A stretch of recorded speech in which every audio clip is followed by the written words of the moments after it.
Hello nhá, cho là bé là chỉ luôn á. Chân đi chạy tịch nhiều quá.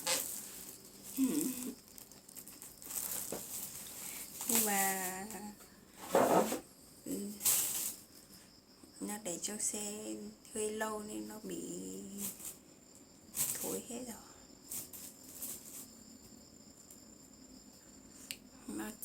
Nó chiên quá, dùng tay mổ thôi, không cần phải dùng dao đâu. Ăn xem nó có ngon không. Bây giờ là 2 giờ đêm nhá. Oxy tamo là thì chỉ mà tỏ ít mà nó là chỉ nói khỏi trong ập bự. Sẽ bỏ cái gì cho ăn xem có ngon không, mời mọi người nhé.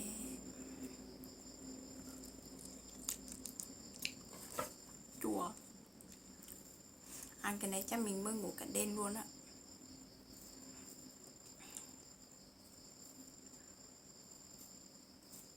Ăn cái này xong chắc mới ngủ cả đêm luôn, bởi vì nó hơi chua chua một tí, rốt.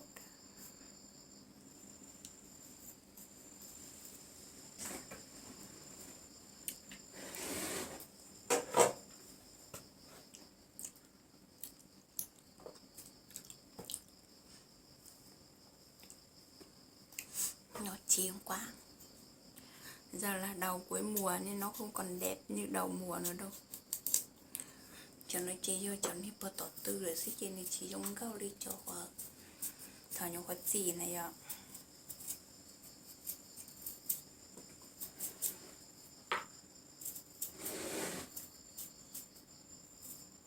Khiến để bao tiền tu ta tổ bi vô lon nè. Trong đến tu chật chầu á. Nhà lại số chật chầu vô lon nè lợi trên nó ít tầm.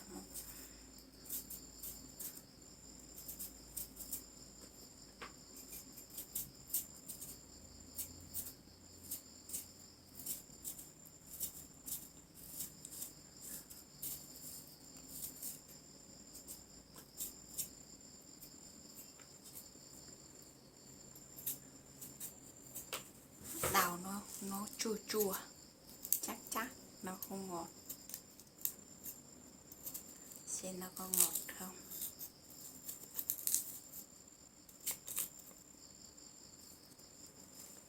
Chỉ cá chập lắng.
Chua quá.